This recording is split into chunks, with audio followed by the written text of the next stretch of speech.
மாலை வணக்கம். ஐயனடார் ஜானகி அம்மாள் கல்லூரி தமிழ்துறை சார்பாக நிகழக்கூடிய நூல் வாசிப்பு மன்றம் நிகழ்வு 225. இன்றைய நிகழ்விலே நம்மிடையே நூல் கருத்துரை வழங்குவதற்காக சென்னை பச்சையப்பன் கல்லூரியினுடைய முதுகலை தமிழ்துறை மற்றும் தமிழாய்வு மையத்தினுடைய உதவி பேராசிரியர் முனைவர் பி பாலசுப்ரமணியன் அவர்கள் வருகை தந்திருக்கின்றார்கள். அன்னார் அவர்கள் சங்க இலக்கியம், இலக்கணம், திறனாய்வு, பக்தி இலக்கியம் போன்ற பல்வேறு களங்களிலே சிறப்பு திறன் வாய்ந்தவர். நேற்றைக்கு கூட எங்களுடைய முனைவர் பட்ட ஆய்வாளர்கள் பேசிக் கொண்டிருந்தார்கள். பாலசுப்ரமணியன் ஐயாவினுடைய உரையினை நாங்கள் பல்வேறு வலையொலிகளிலே கேட்டிருக்கின்றோம். அவர் திறனாய்வு உரை எங்களுக்கு மிகவும் பிடித்திருந்தது என்று சுட்டினார்கள். மாணவர்கள் விரும்பக்கூடிய பல்வேறு கல்லூரி நிறுவனங்களை சார்ந்த மாணவர்கள் விரும்பக்கூடிய ஒரு அறிவுசார் பேராசிரியராக இருக்கின்றார். தமிழ் இலக்கியங்களிலே நெய்தல் நில வாழ்வியலும் சமூக உறவுகளும் என்ற பொருண்மையிலே முனைவர் பட்ட ஆய்வினை நிகழ்த்தி இருக்கின்றார். தன்னுடைய இளங்கலை, முதுகலை, இளம் அறிவியல், இளம் ஆய்வாளர் முதலான பட்டப்படிப்புகளை தியாகராசர் கல்லூரியிலே செய்திருக்கின்றார். பெரும் பேராசான் ஞானசம்பந்தன் ஐயா அவர்களுக்கு கீழாக நெறியாளுகையின் கீழாக அவர் தன்னுடைய முனைவர் பட்ட ஆய்வினை நிறைவு செய்திருக்கின்றார். பல்கலைக்கழக நிதி நல்கை வழங்கி இருக்கக்கூடிய 1.5 லட்சம் அந்த நிதி நல்கையினை பெற்று தென் தமிழக பகுதிகளில் இருக்கக்கூடிய நெய்தல் நில மீனவர்களினுடைய வாழ்வியலை பதிவு செய்திருக்கின்றார். இவர் தமிழாசிரியராக மட்டுமல்லாமல் பல்வேறு திறன் சார்ந்த ஒரு பேராசிரியராக திகழ்கின்றார். நடிகராக இருக்கின்றார். பல்வேறு நாடகங்களிலே நடித்திருக்கின்றார். திருடி முனியம்மா, பாரதி வருகிறார், ரெட் சிக்னல் போன்ற நாடகங்கள் எல்லாம் அவருடைய நாடக நடிப்புக்கு சான்றாக இருக்கின்றன. 2க்கு 2 என்கின்ற ஒரு ஒரு நாடகத்தை இயக்கி இருக்கின்றார். முழுவதுமே நகைச்சுவை நாடகமாக அந்த நாடகத்தை கிரிக்கெட்டை குறித்து ஒரு கேலி செய்யக்கூடிய ஒரு நாடகமாக அதனை ஏற்றி இருக்கின்றார். துடுப்பாட்டம், நாடகம், தெருக்கூத்து, ஒயிலாட்டம், பறையாட்டம், செண்டை மேளம், களியலாட்டம் முதலான கலைகளிலே திறன் வாய்ந்த பேராசிரியராக இருக்கின்றார். ஒரு கலையினை கற்றுக்கொள்வதற்கு பல்லாண்டுகள் ஆகும். ஒரு 7-8 கலைகளை கற்றுக்கொள்வது என்பது அவ்வளவு லெகுவான காரியம் இல்லை. இவ்வளவு பெரும் கலைகளை கற்று வைத்து அடுத்தடுத்த தலைமுறைகளுக்கும் பரவலாக்கம் செய்து வரக்கூடிய ஒரு பெரும் பணியையும் செய்து வருகின்றார். மொழிவனம் என்கின்ற வலையொலி மூலமாக பெரும் தமிழ் பணியினை செய்து வருகின்றார். பல்வேறு நூல்களை அந்த வலையொலியிலே அறிமுகப்படுத்துவதை நானும் பார்த்திருக்கின்றேன். ரொம்ப லெகுவாக அந்த நூல்களை குறித்து நுட்பமாக அறிவு சார்ந்து பேசக்கூடிய ஒரு தளமாக அந்த வலையொலி தளம் இருப்பதை நானும் பார்த்திருக்கின்றேன். தூய நெஞ்ச கல்லூரியிலே 16 ஆண்டுகள் பணியாற்றி அந்த சுயநிதி பிரிவினுடைய முதுகலை தமிழ்துறையினுடைய அந்த ஆய்வுத்துறையினுடைய தலைவராகவும் பணியாற்றி இருக்கின்றார். பல்வேறு விருதுகள், ஒரு 10க்கும் மேற்பட்ட விருதுகளை பெற்றிருக்கின்றார். மதங்க சூளாமணி கூத்தர் என்கின்ற விருதினை திருவாவடுதுறை ஆதீனம் வழங்கி இருக்கின்றது. தமிழ் வளர்ச்சித்துறை இளம் தமிழர் ஆய்வாளர் விருதினை வழங்கி சிறப்பித்திருக்கின்றது. இவருடைய வீட்டிலே இருக்கக்கூடிய சொந்த நூலகத்திற்காக மாவட்ட அளவிலான ஒரு விருதினை தமிழக அரசு வழங்கி சிறப்பித்திருக்கின்றது. அவருடைய தொடர் நூல் வாசிப்பிற்கு இந்த விருதுகள் எல்லாம் மிகப்பெரிய சான்றாக இருக்கின்றன.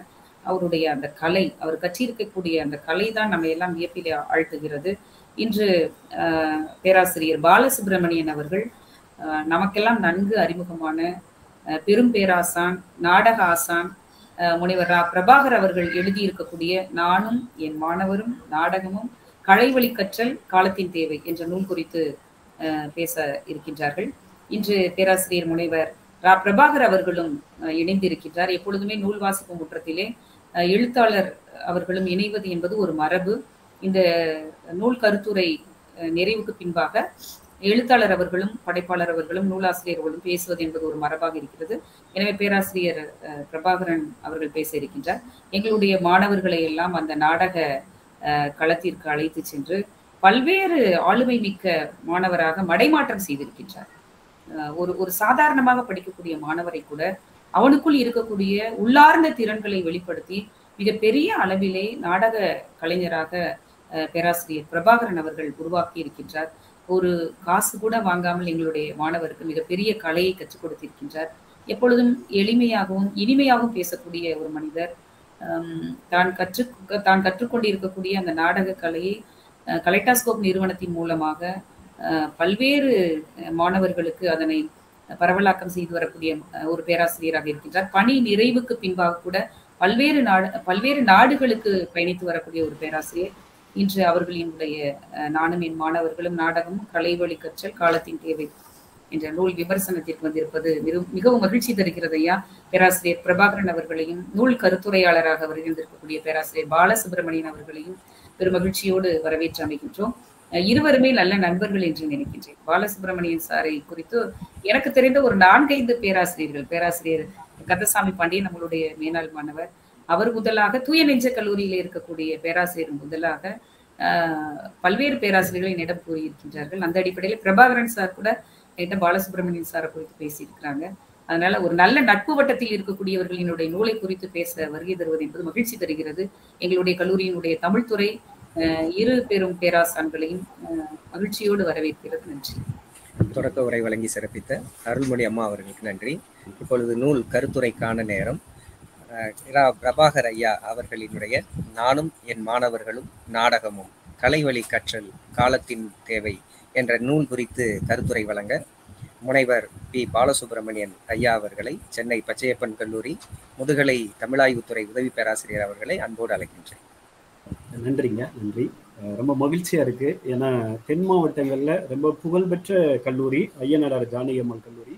இன்னைக்கும் அந்த பகுதியில் இருக்கக்கூடிய தென் மாவட்டங்கள்ல ரொம்ப வறட்சியான அந்த பகுதியில் இருக்கக்கூடிய விளிம்புநிலையில் இருக்கக்கூடிய பல்வேறு மாணவர்களை வாழ்க்கையில வெற்றி பெற வச்ச மிகச்சிறந்த கல்லூரி அது. இன்னைக்கு உலகம் முழுக்க பரவலாக நல்ல மாணவர்கள், நல்ல ஆளுமைகளை உருவாக்கிவிட்ட ரொம்ப முக்கியமான ஒரு கல்லூரி அது. குறிப்பா நூல் வாசிப்பு முற்றம் ரொம்ப ஆச்சரியமா வியப்பா இருக்கு. இது வரைக்கும் 222 நிகழ்வுகள் நடத்திருக்கிறாங்க வியாழன் தோறும். இன்னைக்கு வாசிப்பு குறைந்து போன இந்த சூழல்ல இப்படியான ஒரு நிகழ்வு ஒரு உத்வேகத்தை சமகால இளைஞர்களுக்கு, மாணவ மாணவிகளுக்கு அளிக்கும் நான் ரொம்ப நம்புறேன். இந்த அழைப்பின் பேரில், நூல் வாசிப்பு முற்றம் அழைப்பின் பேரில் இந்த நூலை நான் தேர்ந்தெடுத்ததுக்கு ரொம்ப முக்கியமான காரணம், சமகாலத்துல வெளிவந்த கல்வி சூழல் பற்றியான நூல்கள்ல ரொம்ப ரொம்ப குறிப்பிடத்தக்க ஒரு நூல். நான் நிறைய வாசிக்கிறதுனால, வாசிப்பு பின்புலத்தில் இருக்கிறதுனால இந்த நூலை நான் குறிப்பிட்டு சொல்லணும். ஏன்னா இன்னைக்கு கல்வித்துறைகள்ல எந்த மாதிரியான செயல்பாடுகள் இருக்கு அப்படிங்கிறது நமக்கு எல்லாருக்குமே தெரியும். அரசு சார்ந்தும் ஒரு நிறுவனம் சார்ந்தும் குறிப்பாக தமிழகத்துல ஒரு குறிப்பிட்டு ஒரு காத்திரமா செயல்படக்கூடிய சில துறைகள் மட்டும்தான் இருக்கு. அதுல ஒன்று இப்ப ஐயனார் ஜானகி அம்மாள் கல்லூரி தமிழ் துறை. அதுபோக ஒரு சில கல்லூரிகள்ல தான் நம்ம சொல்ல முடியும். அமெரிக்கன் கல்லூரி மாதிரியான தென் மாவட்டங்கள்ல ஒரு சில கல்லூரிகள் தொடர்ந்து இப்படியான செயல்பாடுகள் இருக்கு. ஒரு சில கல்லூரிகள்ல இப்படியான சூழல் ரொம்ப குறைவு. அந்த அடிப்படையில சமகால கல்வி சூழல்ல இந்த நூல் ஏன் தேவை அப்படின்னு குறித்துதான் என்னுடைய இந்த உரை அமையும் அப்படின்னு நான் நினைக்கிறேன். நூலுடைய பெயர் நானும் என் மாணவர்களும் நாடகமும். பேராசிரியர் பிரபாகர் ஐயா அவர்கள். வெளியீடு சால்ட் பதிப்பகம் இந்த நூலை வெளியிட்டு இருக்கிறாங்க. விலை 150 ரூபாய். பக்கம் 102 பக்கங்களுடையது. இந்த நூலை எழுதுவதற்கான சந்தர்ப்பத்தை, சூழலை உருவாக்கிய, எப்பயுமே அவர் மாணவர்களை நண்பரா நினைக்கக்கூடியவர், ரொம்ப தோழமையோட பழகக்கூடிய ஒரு நல்ல பேராசிரியர். என் மாணவ நண்பர்கள் ஜெரால்டு, சசிகுமார் 2 பேர் தான் இந்த நூல் உருவாக்கத்துக்கான ஒரு சந்தர்ப்பத்தை உருவாக்கி கொடுத்தாங்க அப்படின்னு சொல்லியிருக்கிறாங்க. ஏன்னா பிரபாகர் ஐயா இப்ப ஒரு பணி நிறைவுன்னு சொல்லலாம். மதுரை அமெரிக்கன் கல்லூரியில நான் தியாகராசர் கல்லூரியில படித்தேன். அமெரிக்கன் கல்லூரி போறப்பெல்லாம் ஒவ்வொரு முறையும் அவர்கிட்ட படிக்கலையே தவிர அவரை பத்தி ரொம்ப பிரம்மாண்டமா அவருடைய செயல்பாடுகள், நாடகம் மட்டும் இல்ல, ஓவியம், இசை சார்ந்து நிறைய மாணவர்கள் சொல்லிக்கிட்டே இருப்பாங்க. அப்படிதான் எனக்கு நவீன இலக்கியமே அங்கிருந்து தான் எனக்கு அறிமுகமாச்சு. ஆனா நாங்க படிக்கல. அங்க தமிழ் உயராய்வு மையத்துல அவர் தமிழ்துறை தலைவராக இருந்து பணி நிறைவு பெற்றாரு.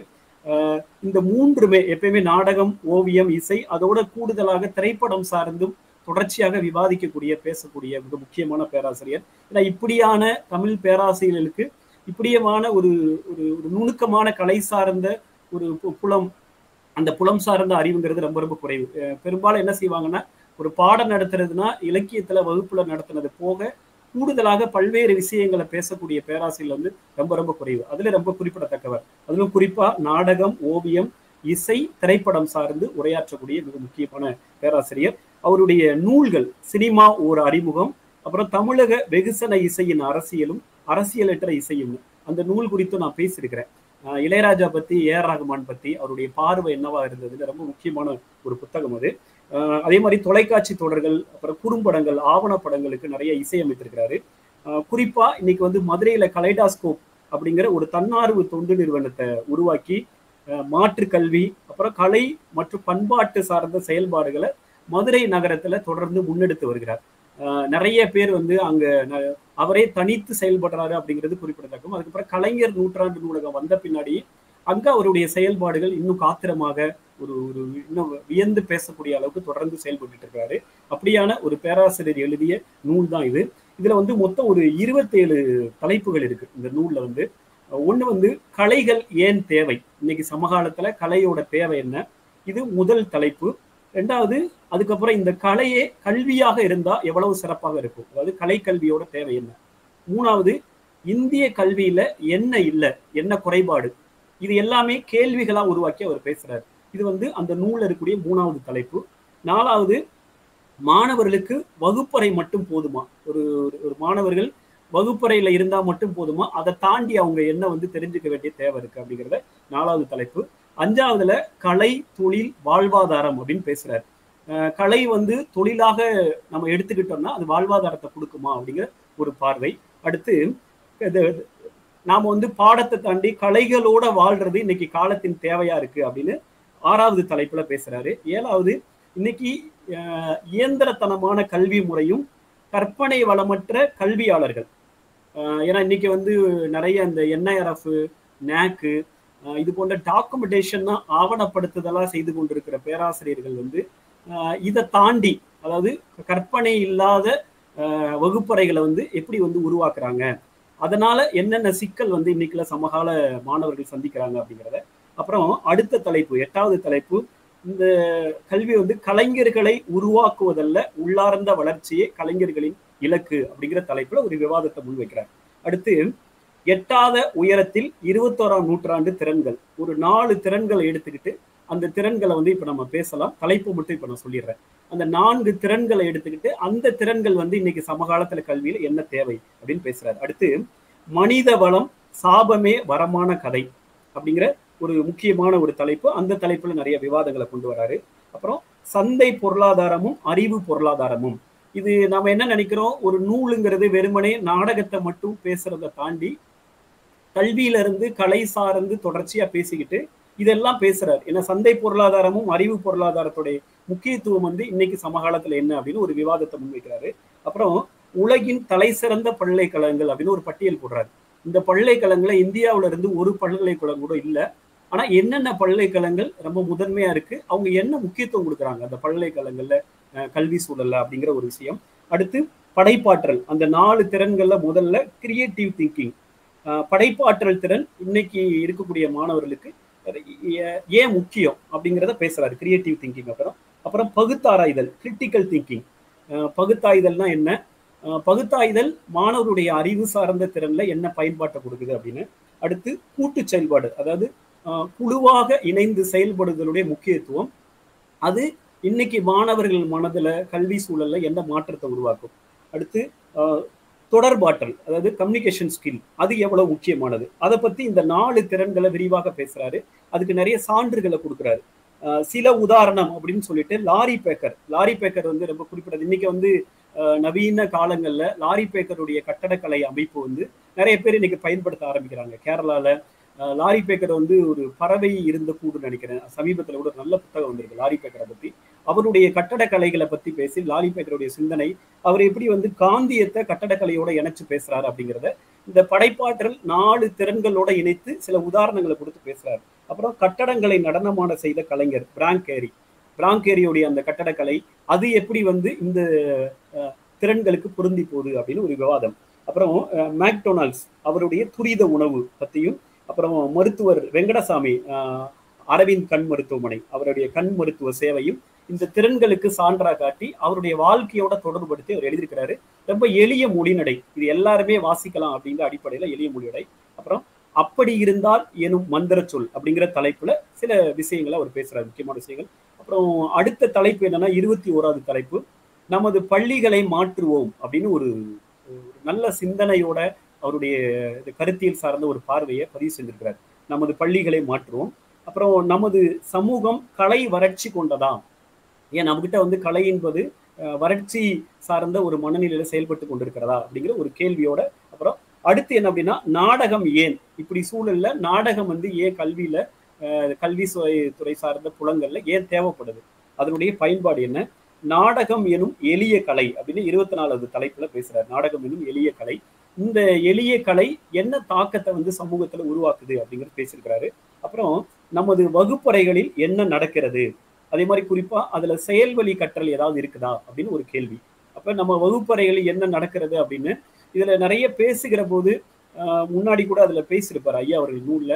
இன்னைக்கு பெரும்பாலான பெற்றோர்கள் வந்து நம்ம பிள்ளைங்க வந்து கல்லூரிக்கு போறாங்க, சீக்கிரம் வந்து நிறைய படிச்சு வேலைக்கு போயிடுவாங்க அப்படிங்கிற ஒரு நம்பிக்கையோட இருக்கிறாங்க. ஆனா அந்த நம்பிக்கை இன்னைக்கு வந்து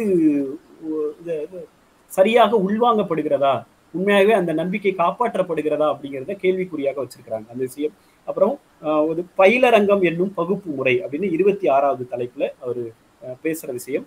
27ல ஒரு எளிய பயணம் அப்படின்னு பேசி ராமசாமி ஐயா, சுந்தர்காளி ஐயா அவர்களோட சேர்ந்து 1993ல 30 மாணவர்களை கொண்டு ஒரு 3 நாள் நாடக பயிற்சி, அந்த நாடக பயிற்சி அமெரிக்கன் கல்லூரியில ஒரு பயிற்சி பட்டறையாக அதை வந்து உருவாக்கியிருக்கிறாங்க. அப்ப அதை எழுதியிருக்கிறாங்க. அந்த வரலாற்றோட அந்த நோட்டீஸோட அந்த அறிவிப்போட அதுல வந்து இந்த நூல்ல கொடுத்துருக்காங்க. ரொம்ப முக்கியமான ஒரு பதிவு. இந்த நாடக செயல்பாடுகள் மூலம் வளர்ந்தவர்கள்லாம் யாராரு அப்படின்னு ஒரு பட்டியல் கொடுத்துருக்கிறார். அதுல அவங்க வந்து அவங்களுடைய அனுபவத்தை பகிர்ந்திருக்கிறாங்க இந்த நூலுடைய பின்பகுதியில.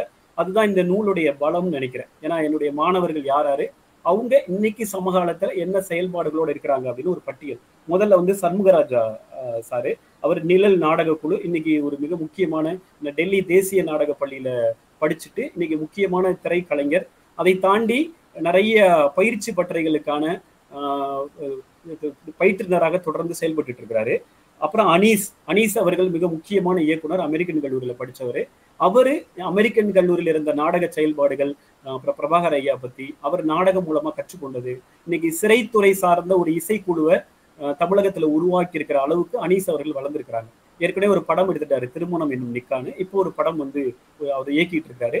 அவரை பத்தி எழுதியிருக்கிறாங்க.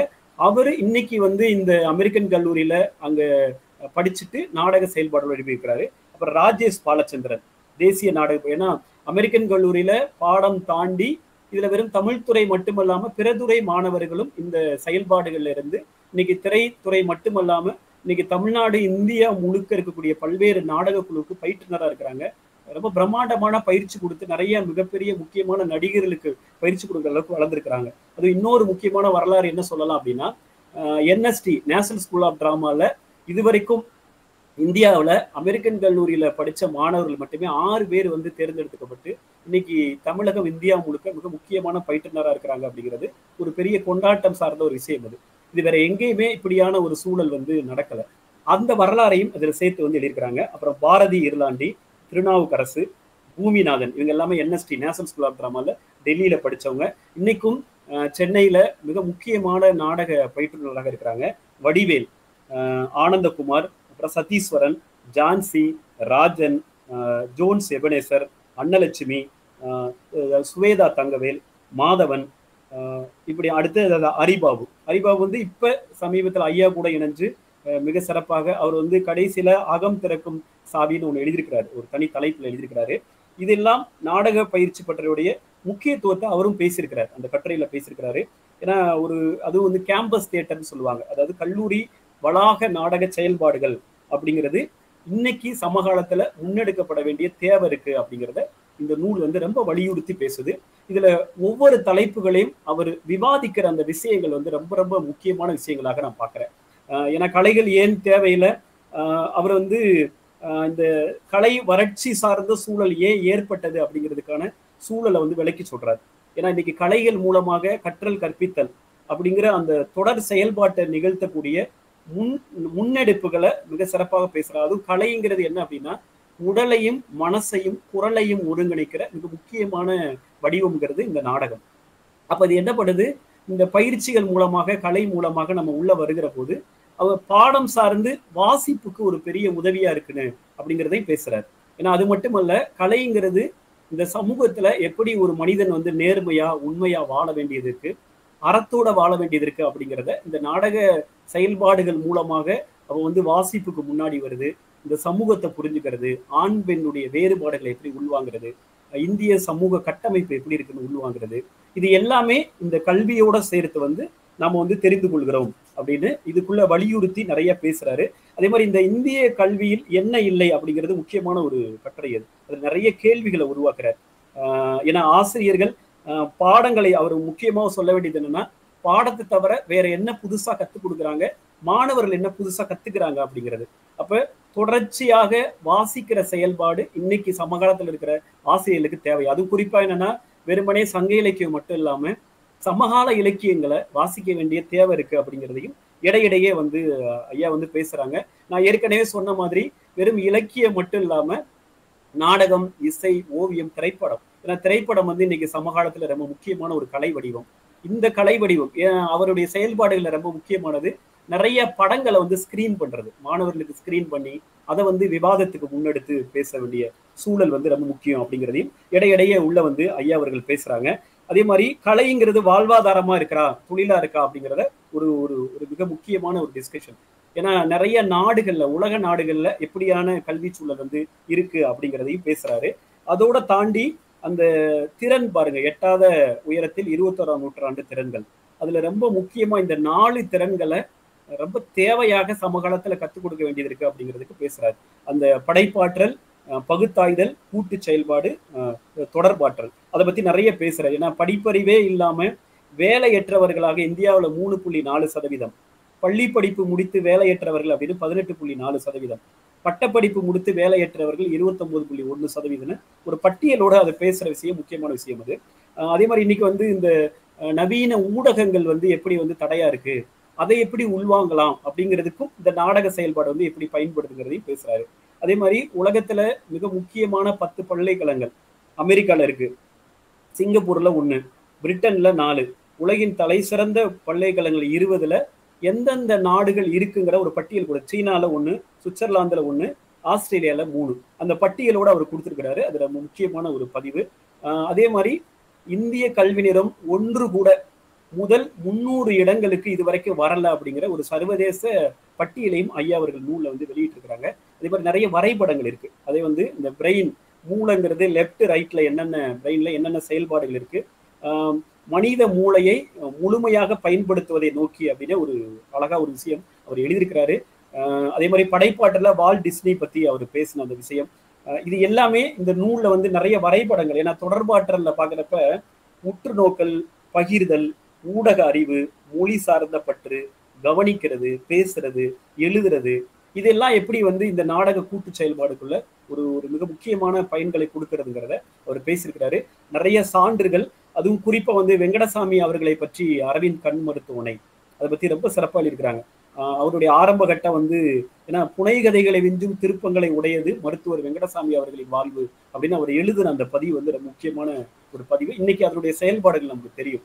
ஏன்னா ஒரு மனிதனுடைய ஒரு முழுமையை நோக்கிய பயணம் கூட ஒரு உலகத்தை பாதுகாக்கும் அப்படிங்கிற நிறைய ரெஃபரன்ஸ் எல்லாம் கொடுத்திருக்கிறாரு. இதெல்லாம் இந்த நூல்ல ஒரு புதுமையான விஷயமாக இருக்கிறது. அப்புறம் வர்கீஸ் குரியனை பத்தி, இந்தியாவில் வெண்மை புரட்சிக்கு வித்திட்டவர், அவரை பத்தி த மேஜிக் ஈப் அப்படின்னு ஒரு பகுதியை பேசுறாரு. அதே மாதிரி இன்னைக்கு அவர் சொல்ல வேண்டிய முக்கியமான விஷயம் என்னன்னா, ஆசிரியர்கள் அவங்களும் நிறைய திறன்களோட இருக்க வேண்டிய சூழல் இருக்கு, நிறைய படிக்க வேண்டிய தேவை இருக்கு. அதுவும் குறிப்பா சமகாலத்தை உள்வாங்கிற ஒரு மனநிலை ஆசிரியர்களுக்கு தேவை.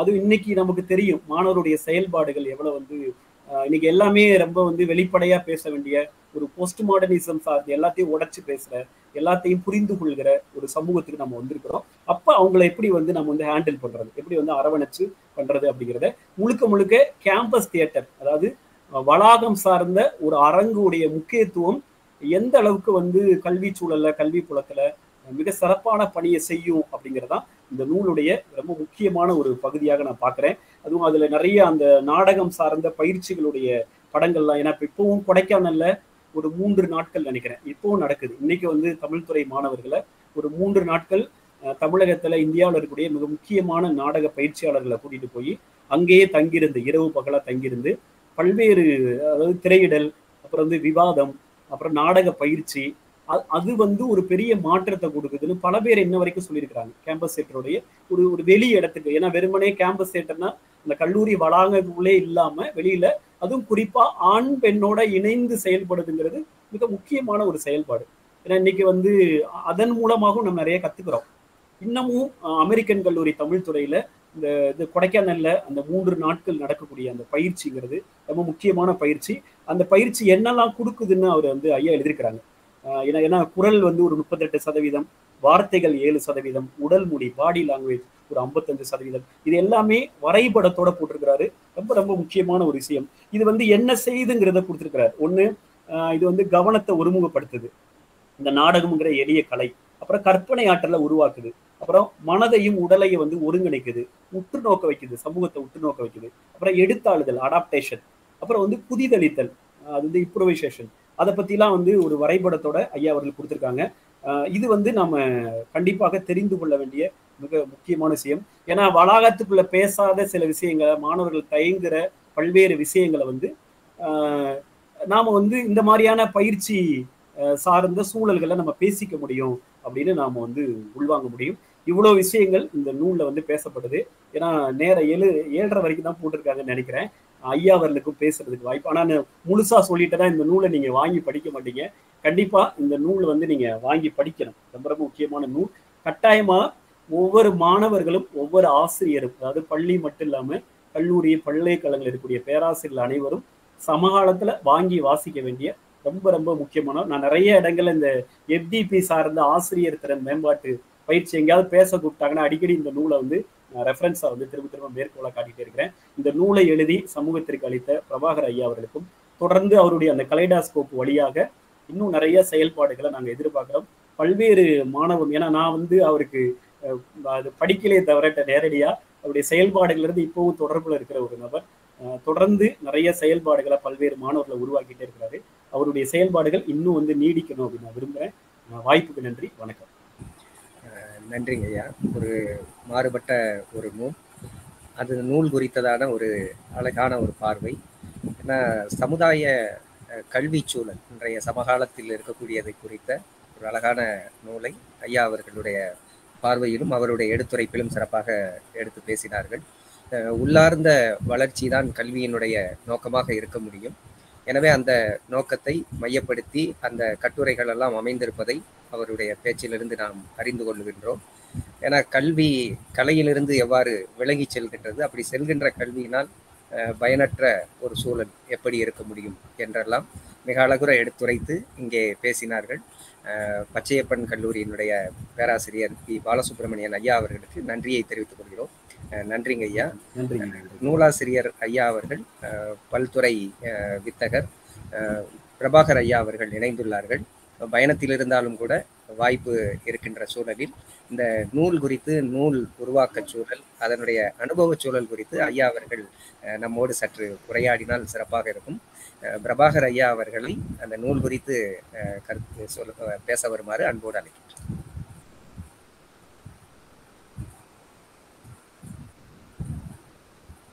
ஐயா பிரபாகர் ஐயா.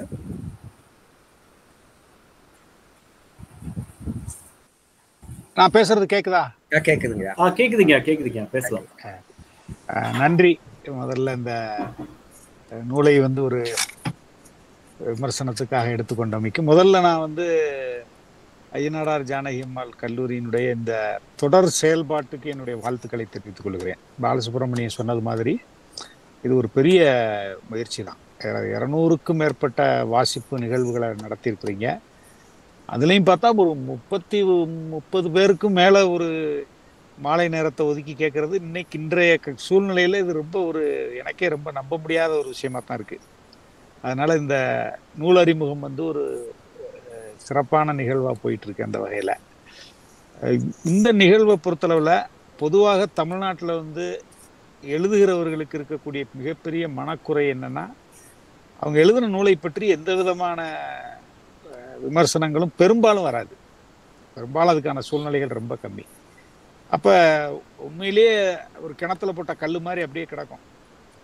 அதுலேயே பல நேரங்களில் எழுதுகின்ற ஆர்வம் கூட குறைஞ்சி போயிடும். நான் ரொம்ப தொடர்ந்து எழுதுகிற ஆள் கிடையாது. அதாவது தொடர்ந்து வரிசையாக நூல்களை இப்போ எழுதி பதிப்பிக்கக்கூடிய ஆள் கிடையாது. நான் ரொம்ப மொத்தத்திலே 3 நூல்கள் தான் எழுதியிருக்கேன். இப்போ 4வது நூல் ஒன்று. எல்லாமே இந்த இசை பற்றிய நூல் தவிர மற்ற எல்லாமே அறிமுக நூல்கள், அதாவது தொடக்க நிலை வாசகர்களுக்கான நூல்கள் தான். இந்த நூல் வந்து குறிப்பாக வந்து இது நான் எழுதிய தீரணும்னு யோசித்த ஒரு நூல். ஏன்னா தொடர்ந்து நான் வந்து 35 ஆண்டுகள் நானும் ஒரு மாணவனாக இருந்து அப்படியே நம்முடைய இன்றைக்கு இந்த உயர்கல்வி சூழலை கொஞ்சம் கூர்ந்து கவனிக்கும் போது நம்ம இன்னைக்கு ஒரு பெரிய நெருக்கடியில் இருக்கோம் அப்படிங்கிறது எனக்கு தெரியுது. அதாவது உலகத்திலேயே அதிக இளைஞர்கள் இருக்கக்கூடிய நாடாக இந்தியா இருக்கு. உயர்கல்வி அதிகம் கற்கக்கூடியவர்களாகவும் இந்திய மாணவர்கள் இருக்காங்க. ஆனால் அவர்கள் எந்த அளவுக்கு வெற்றி பெறுகிறார்கள் பார்த்தீங்கன்னா, எவ்வளவுக்கு அதிகம் படிக்கிறார்களோ அவ்வளவுக்கு வேலை வாய்ப்பு குறைவா இருக்கு. அதாவது படிப்பறிவே இல்லாதவர்கள், படிப்பறிவே இல்லாமல் வேலை கிடைக்காதவர்கள் 3% பேர்னா, உயர்கல்வி கற்றவர்கள் ஒரு 20%, 30% பேர் வேலை இல்லாமல் இருக்காங்க. இது ரொம்ப ஒரு முரணான விஷயம். அதாவது அதிகம் படிக்க படிக்க வேலைக்கான வாய்ப்புகள் வந்து அதிகரிக்கணும், அதுதான் நியாயம். ஆனா இங்க வந்து அது ரிவர்ஸ்ல இருக்கு இந்தியாவை பொறுத்தளவுல. அப்ப இதை பற்றி யோசிக்கும் போதுதான் நம்ம என்னென்ன பட்டங்கள் வாங்கக்கூடியவர்கள் நிறைய பேர் இருக்காங்க, ஆனா அவர்களுக்கு அது பலனளிக்குதா? அப்ப அதுல என்ன பிரச்சனை இருக்கு? கல்வி சூழல் சரியில்லையா? பாடத்திட்டம் சரியில்லையா? பயிற்று முறை சரியில்லையா? அல்லது ஆசிரியர்கள் பிரச்சனையா? கல்வி சூழல் சரியில்லையான்ற விஷயங்களை யோசித்ததனுடைய விளைவாகத்தான் இந்த சிறு நூல். அதனால இந்த நூல் வந்து இதை பற்றி இன்னும் விரிவாக ஒவ்வொன்றையும் பற்றி பேசலாம். பட் இது ஒரு சின்ன நூல் தான். நான் என்ன நினைச்சேன் அப்படின்னா, இதை வந்து அவர் சொன்ன மாதிரி சின்ன சின்ன தலைப்புகளில் இது ஆசிரியர்களுக்கான ஒரு நூல் தான். இன்னும் சொல்லப்போனால் இது வந்து ஆசிரியர்களுக்கு போய் சேரணும் அப்படிங்கிறது தான் என்னுடைய யோசனை. ஒருவேளை ஆசிரியர்கள் படிக்கும்போது அதிலிருந்து அவங்க சில விஷயங்களை எடுத்துக்கிட்டு அவர்களுடைய பயிற்று முறையோ அல்லது அவங்க சில விஷயங்களை மாற்றுவதற்கான ஒரு சூழ்நிலை அமையும்ட்டு முதலாக இந்த நூலை பற்றி பேசியவர் வந்து பாலசுப்ரமணியம் தான். அவர் ஒரு வீடியோவில் வந்து அவருடைய விமர்சனத்தை செஞ்சுருந்தார். அது எனக்கு ரொம்ப சந்தோஷமாக இருந்துச்சு. மற்றபடி பெரும்பாலும் வந்து பெரிய புத்தகங்கள் போயிருந்தா கூட அது ரொம்ப பெரிய அளவில் பெரிய ஒரு அசைவை ஏற்படுத்துச்சுன்னு நான் நம்பலை. இது யார் விவாதிக்கணுமோ யார் பேசணுமோ அவங்க தரப்பில் இது வந்து போய் சேரலை அப்படிங்கிறது தான். இன்னொன்று, நானும் அதுக்கான தனிப்பட்ட முறையில் ரொம்ப முயற்சி எடுக்கக்கூடிய ஆள் கிடையாது. புஸ்தகத்தை கொண்டு போய் அங்கே சேர்த்துறணும் இங்கே சேர்த்துறணும்னு. ஆனால் சமீபத்தில் ஒரு மாதத்துக்கு முன்னால் சிங்கப்பூரில் இருக்கக்கூடிய கல்வி அமைச்சகத்தில் இருக்கக்கூடிய ஒருத்தர் இதை படிச்சுட்டு அவங்களுடைய ஆசிரியர்களுக்கு இந்த நூலை கொடுத்து விவாதிக்கணும் அப்படின்னு சொல்லி 100 பிரதிகள் வாங்கினாங்க. அது எனக்கு கொஞ்சம் ஆச்சரியமாக இருந்துச்சு. ஏன்னா அவங்க வந்து அவங்களுக்கெல்லாம் அந்த வேலை இன்மைங்கிற பிரச்சனை கிடையாது அவங்க ஊரில். இருந்தாலும் அவங்க இன்னைக்கு சர்வதேச அளவில் அவங்க ரொம்ப அவங்களுடைய கல்வி புலத்தில் பல மாற்றங்களை செய்யக்கூடிய ஒரு இதில் இருக்காங்க இன்னைக்கு இருக்கக்கூடிய பொருளாதார சூழ்நிலையில். அதனால் இந்த நூலை வந்து அவங்க குறிப்பாக கலைவழி கற்றல் அப்படிங்கிறதுக்கு ரொம்ப முக்கியத்துவம் எல்லா நாடுகளும் கொடுக்கறதுனால அவங்க இந்த நூலை வாங்கி அதை ஒரு நாள் நாங்கள் எல்லாரும் படிச்சுட்டு நீங்கள் இணையத்தில் வந்து விவாதிக்கணும் அப்படின்னு சொல்லியிருக்காங்க. அது எனக்கு ஒரு சின்ன ஆறுதல்னு வச்சுங்களேன். அந்த வகையில் திரும்ப இன்னைக்கு ஆசிரியர்களாக நீங்கள் எல்லாரும் ஆசிரியர்களாக சேர்ந்து இந்த நூலை பற்றி பேசுவதற்கு இவ்வளவு நேரம் ஒதுக்கியதற்கு நான் என்னுடைய நன்றிகளை தெரிவித்துக் கொள்கிறேன். பாலசுப்ரமணியம் சொன்ன மாதிரி அல்லது மேடம் சொன்ன மாதிரி மதுரையில் சில நிகழ்வுகளை தொடர்ந்து செஞ்சுக்கிட்டே இருக்கோம். முடிஞ்ச அளவுக்கு இந்த நம்ம பேசிக்கிட்டு இருக்கிற விஷயங்களை வெவ்வேறு விதங்களில் செஞ்சிட முடியுமா அப்படிங்கிறது தான் என்னுடைய முயற்சியாக இருக்கிறது. இந்த மே மாதம் 1ஆம் தேதியிலிருந்து 10ஆம் தேதி வரைக்கும் மாணவர்களுக்கான ஒரு இன்டர்ன்ஷிப் ப்ரோக்ராம் போன தடவை மாதிரியே கலைஞர் நூலகத்தோடு இணைந்து செய்கிறோம். அதில் ஐயனாடார் ஜானகி அம்மாள் முதுகலை மாணவர்கள் வரப்போகிறாங்க. மதுரையில் இருக்க வேறு கல்லூரிகளில் இருந்தும் பல மாணவர்கள் வர்றாங்க. அதே மாதிரி ஜூன் முதல் வாரத்தில் ஒரு 2 நாள் ஒரு இலக்கிய விழா நடத்துறதுக்கான ஏற்பாடுகள் நடந்துகிட்டு இருக்கு. அது இலக்கிய விழாவை பற்றி நிறைய சர்ச்சைகள் இருக்குது. யாரை கூப்பிட்டாங்க, இலக்கிய விழாவில் வந்து பேச்சாளர்களை கூப்பிடலாமா, பட்டிமன்றத்து பிரபலங்களை கூப்பிடலாமா அப்படிங்கிற மாதிரி விவாதங்கள்லாம் நடக்கிறதுனால நாங்கள் இந்த 25 வருஷத்தில் 2000க்கு அப்புறம் எழுத ஆரம்பிச்சிருக்கக்கூடிய இளம் எழுத்தாளர்களில் முக்கியமான சிலரை கூப்பிட்டு ஒரு 12 அமர்வுகளாக ஒரு விஷயங்களை திட்டமிட்டு செஞ்சுக்கிட்டு இருக்கோம். அறிவிப்பு விரைவில் வரும். முடிஞ்சால் நேரில் வந்து நீங்கள் வாய்ப்பு இருப்பவர்கள் கலந்து கொள்ள வேண்டும். இந்த நூலை 2வது முறையாக விமர்சனம் செய்த நண்பர் பாலசுப்ரமணியத்துக்கும் ஐயனாடார் ஜானகி அம்மாள் தமிழ் துறைக்கும் குறிப்பாக என்னை ரொம்ப ஊக்கப்படுத்துகிற மேடம் அருள்மொழி அவர்களுக்கும் மற்றும் உங்களுடைய துறை தலைவர், பேராசிரியர்கள், நண்பர்கள் அனைவருக்கும் என்னுடைய மனமார்ந்த நன்றியை தெரிவித்துக் கொள்கிறேன். நன்றி. நன்றிங்க ஐயா. கல்வி சூழலில் ஏற்பட்டிருக்கக்கூடிய முரண்பாட்டிற்கான அந்த காரணங்கள் அது தொடர்ந்து விவாதிப்பதற்குரியது. அது மாற்றங்களை ஏற்படுத்துவதற்கான விவாதமாக தொடர வேண்டும். அத்தகைய தொடக்கத்தை ஏற்படுத்துகின்ற அந்த நூல் ஐயா அவர்கள் குறிப்பிட்டது போல அந்த விவாதத்தையும் அதற்கான காரணங்களையும் ஆராய்வதற்கான ஒரு வழி செய்கின்ற அந்த நூல் உருவாக்கிய சூழல் குறித்தும் ஐயா எடுத்துரைத்து பேசினார்கள். பிரபாகர் ஐயா அவர்களுக்கு நன்றியை தெரிவித்துக் கொள்கிறோம். நன்றிங்க ஐயா. ஏதேனும் வினாக்கள் இருக்குமானால், விவாதங்கள் இருக்குமானால் அந்த ஐயா அவர்களிடமும் கேள்விகள் எழுப்பலாம்.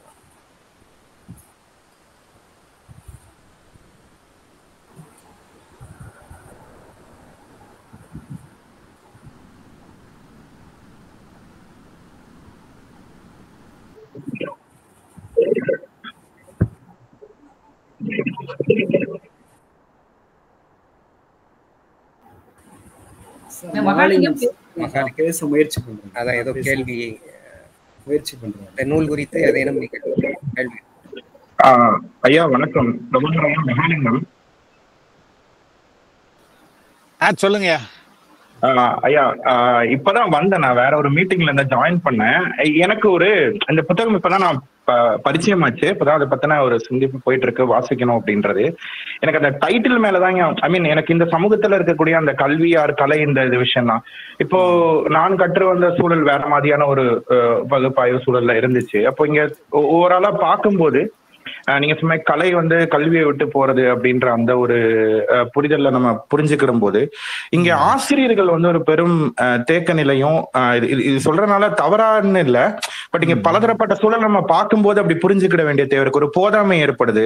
அப்போ இதற்கான முன் திட்டங்களாக இங்க அரசும் ஒரு பிரிவில் நான் நாடகத்து ரீதியாவே கேட்கறேங்க. அந்த கவர்மெண்ட் ஒரு நாடகங்கள் தொடர்ந்து ஆசிரியர்களுக்கு பயிற்றுவிக்கணும் அப்படின்னு ஒரு திட்டம் போட்டதை நான் கேள்விப்பட்டிருக்கேன். தொடர்ந்து செயல்பாடுகள் நடந்துச்சு.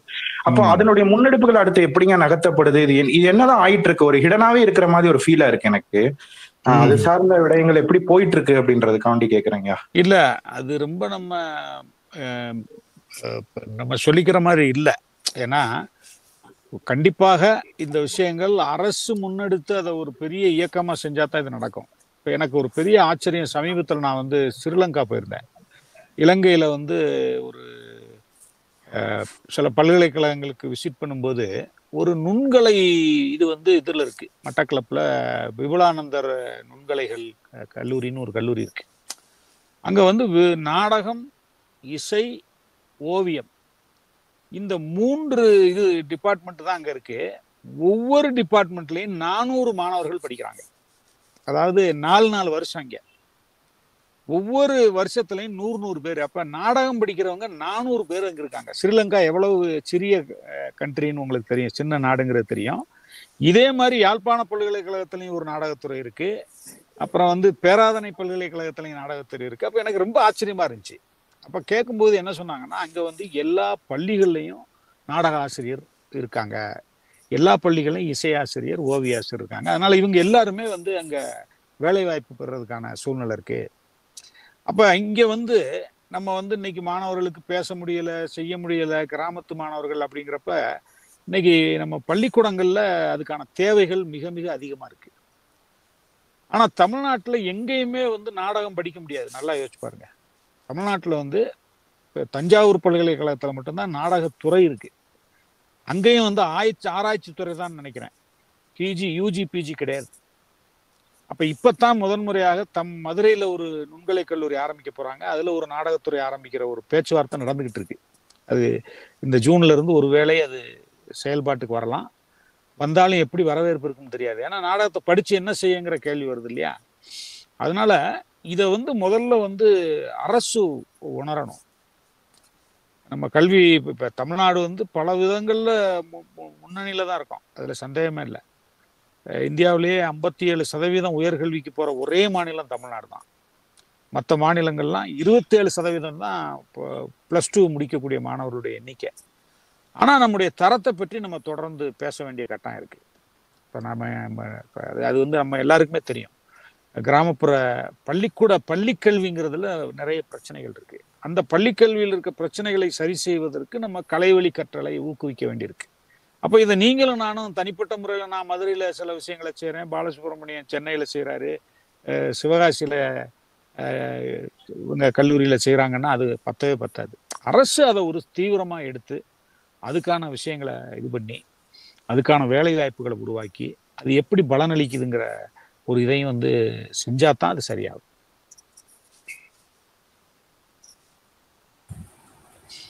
நன்றிங்கய்யா. ஐயா வணக்கங்கய்யா, முத்தமிழ் செல்வன் பேசுறேங்கய்யா.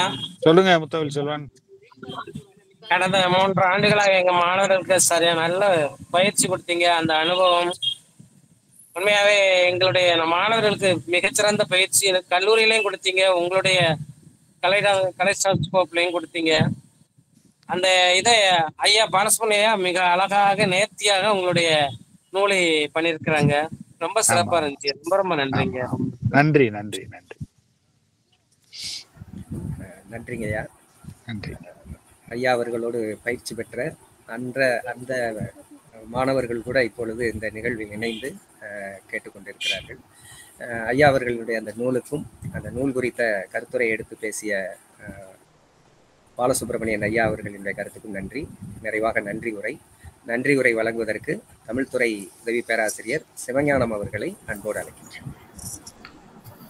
அனைவருக்கும் வணக்கம்.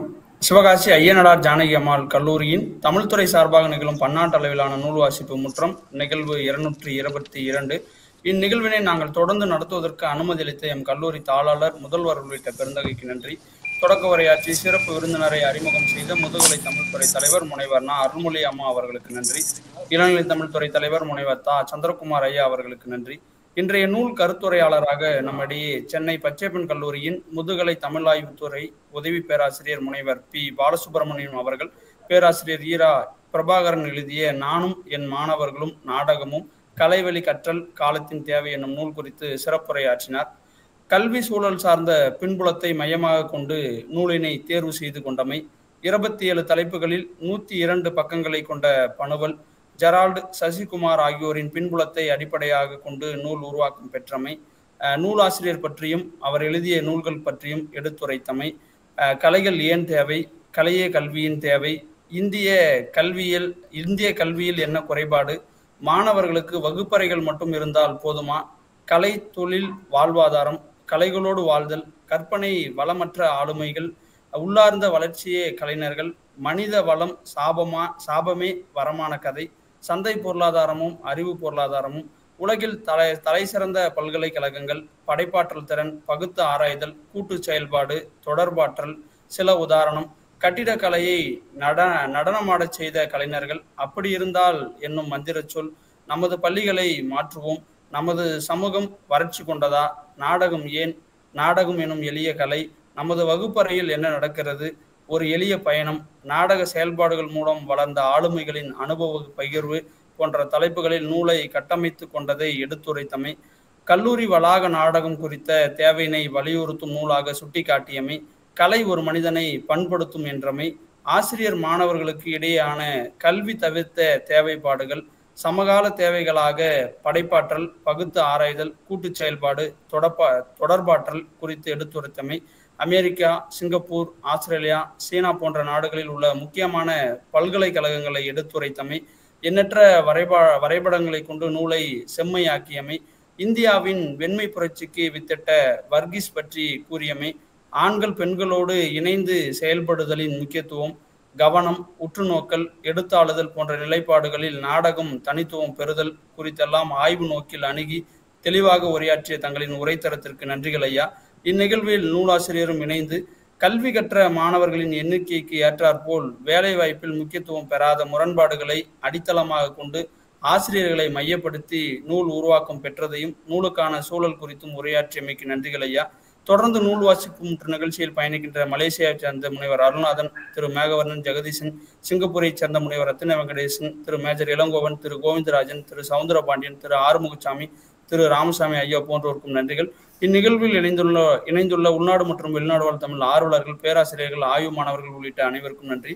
ஒரு புத்தகத்தை திறக்கிற போது ஒரு உலகம் திறந்து கொள்கிறது, ஒரு புத்தகம் எரிகிற போது ஒரு அனுபவம் எரிகிறது என்னும் சிந்தனை வரிகளோடு மீண்டும் அடுத்த நூல் வாசிப்பு முற்றத்தில் நல்லதொரு நூல் சந்திப்போம். நன்றி.